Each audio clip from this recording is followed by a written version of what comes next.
নিজেরা তৈরি করে এখানে তারা অর্থ গোলাবার জন্য তারা এখানে একটা ব্যাকআপ তৈরি করতে পারবে। যে ভারতীয় মিডিয়ারা যেভাবে আমাদের বিরুদ্ধে অপচার চালাচ্ছে, যেভাবে নোংরামি ছড়াচ্ছে, এই নোংরামির তীব্র নিন্দা জানাই। এবং আমরা যে জাতীয় ঐক্যের ডাক দিয়েছি, আমরা জাতীয় ঐক্যের ডাকে আমরা ঐক্য আছি। কিন্তু আমার প্রশ্ন প্রধান উপদেষ্টা মহোদয়ের কাছে, যারা হিন্দু সম্প্রদায়ের নেতৃত্ব দিচ্ছেন তাদেরকে সামনের টেবিলে বসিয়ে তাদের থেকে স্টেটমেন্ট নিন এবং তাদের স্টেটমেন্টের ভিত্তিতে কোন সংখ্যালঘুর উপর হামলা হচ্ছে, কোন হিন্দু ভাইয়ের উপর হামলা হচ্ছে, কোন ভারতীয় নাগরিকের উপর হামলা হচ্ছে তা পরিষ্কার করতে হবে।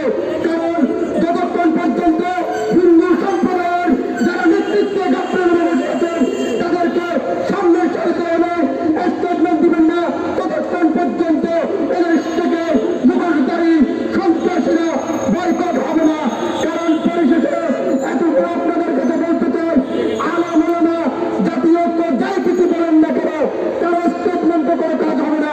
হিন্দু সম্প্রদায়ের উপর হামলা হচ্ছে বলে যে অভিযোগ করা হচ্ছে তাদেরকে সামনে সারিতে বসাতে হবে, তাদেরকে সামনে সারিতে বসাই তাদের স্টেটমেন্টের ভিত্তিতে কঠিন কঠিন কঠিন জবাব দিতে হবে। কারণ যদি খালের দিকে চট্টগ্রামের দিকে নরেন্দ্র মোদী তুমি চোখ করে থাকো, উদার কথা জীবিত থাকতে পারছি, তোমার তো বাংলাদেশের মাটিতে উঠতে বলা হবে।